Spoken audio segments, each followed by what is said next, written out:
What's up everyone? So today I'm going to show you how to upgrade your Scx24 Jeep steering servo.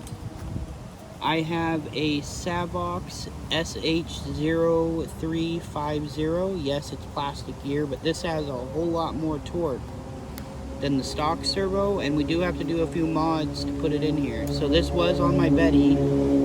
I had already trimmed it a little bit for the chassis and that, but this needs to be trimmed a little more in order to clear the bumper mount in this. So I was going to use my MG90S servo, but that and the Emax servo horn both stick out too far for the Jeep, but they fit fine in the Betty.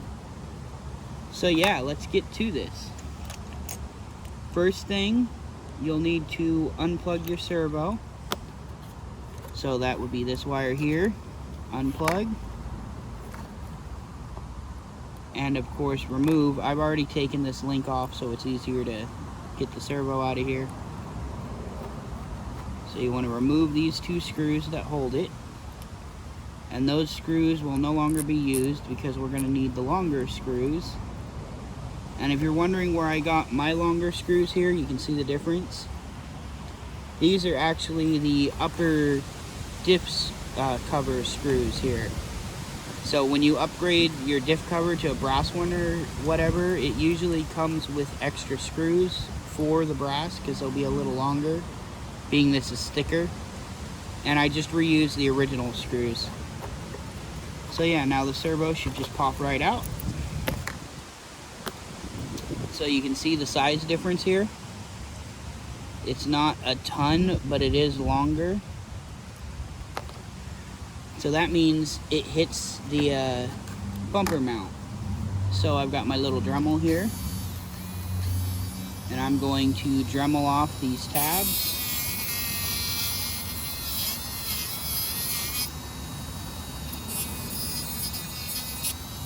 Carefully.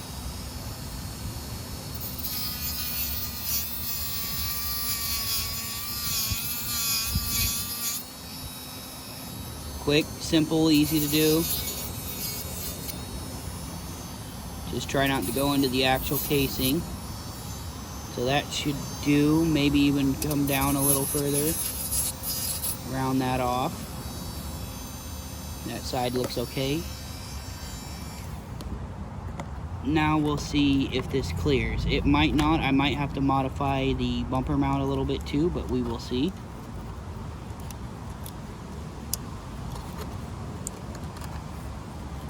So I know I've got it in backwards. I'm just checking the clearance here.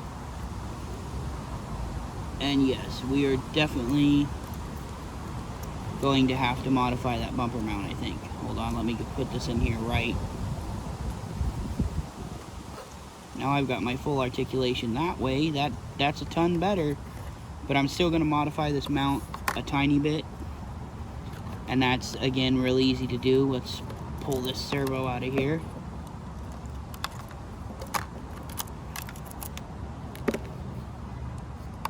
So you just take these two screws out.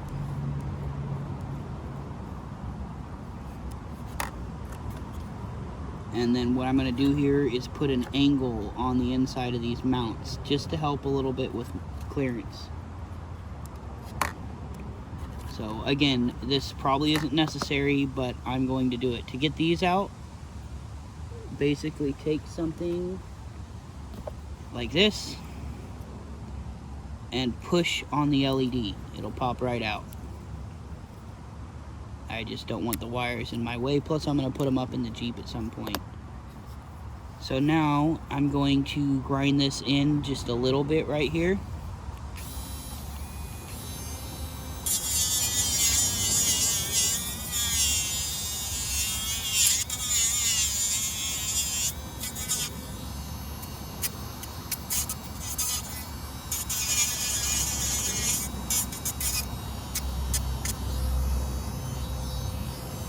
Do the same thing on this side.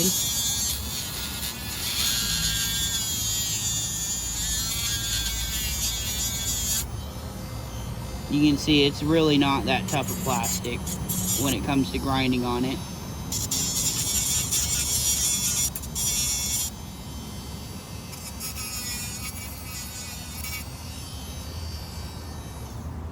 So that should do for that. Now I'm just going to put the bumper mount back on. I'm not going to bother with the LEDs because, like I said, they're going to go in the body at some point. I just haven't done it.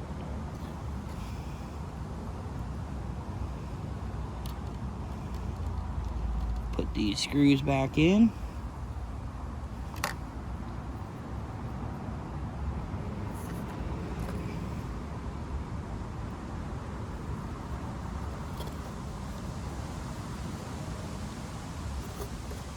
Now this part is totally up to you. I'm not going to do it, but some people will notch the servo tray right there, and that's easy enough to do to help clear the wire here, but honestly I don't think it needs to be done. I'm going to do something here real quick.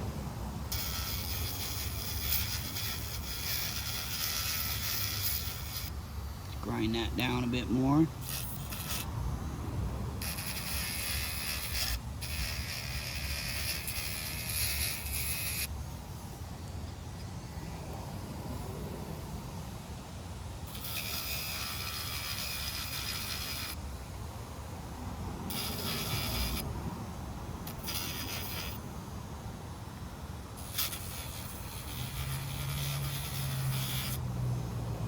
There we go. Now, if you're wondering how to curl this wire, it's pretty easy. Just take it and wrap it around something.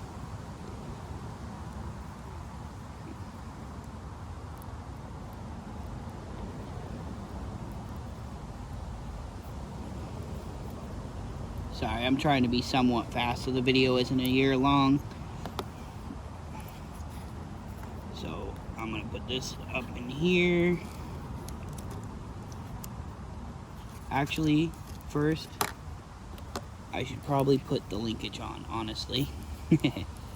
Almost made a noob mistake there. We all make them.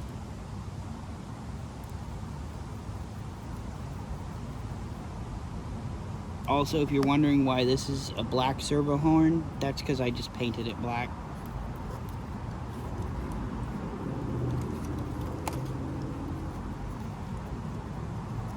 So here we go, get the servo up in here. And this is where the longer screws come into play.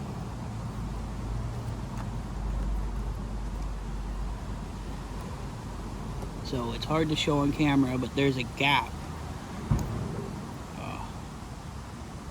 Come on, screw.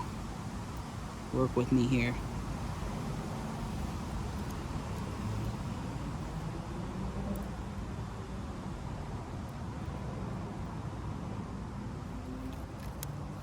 Always struggle on camera.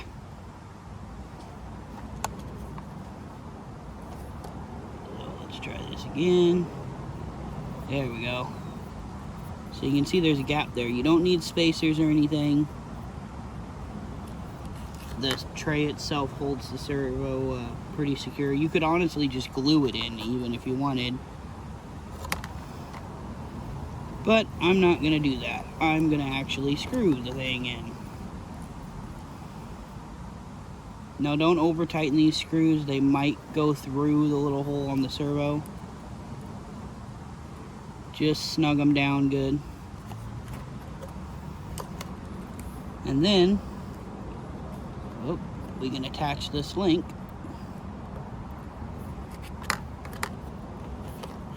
And I've noticed with this steering link, there's actually two different holes to mount it in.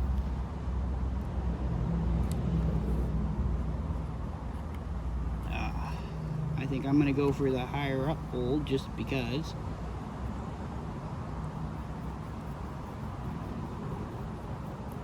Sorry, I'm blocking the camera there.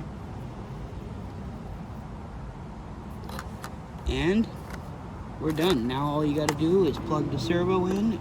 Negative is on the bottom.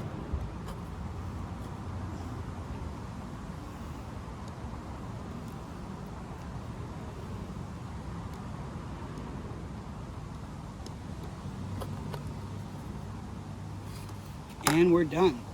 So I'm going to put a battery in here and show you that it does in fact work. So I've got it powered up. You can see I have steering, no problem. It's way stronger than the stock servo. I've got full movement and articulation, no problem there.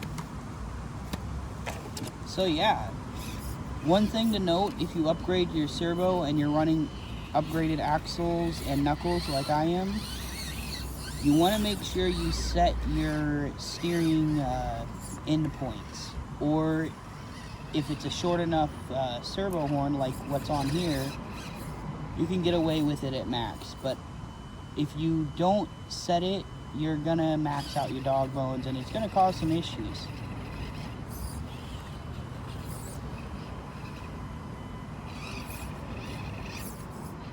So you can see this servo works perfectly fine. Not one issue. It's in the stock servo tray, and I didn't even trim a spot out for the wire. It's perfectly fine.